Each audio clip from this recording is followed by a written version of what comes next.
With the MP elections fast approaching, scheduled for April 19th, the Voice of the People's Party (VPP) continued their election campaign to garner support from the residents of Nongpoh area yesterday.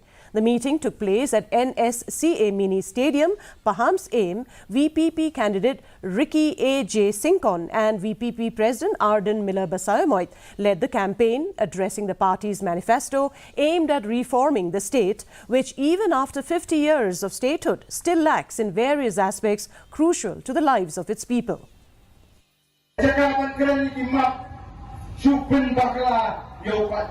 Ini tawai apil lai sepat ni pui na peniak ke tung ketangan nonim ke bani nak keren copat pak berpen scam ni ke jingong kaya ke kendor ke siap pada ke sepat balak kalau boleh mulai berpu.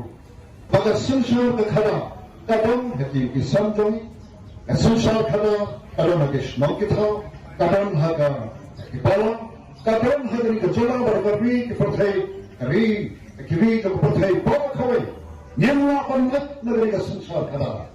Mulai bopak kejengkeri, kesensa kadang ayu kami friend, kesensa kadang abadai bantuan haka kejengkeri, kesensa kadang abadai bantuan haka ya kata kejengyo ijnai, ya kata kumno ya kata santur, ya kata munta nak banta rasa.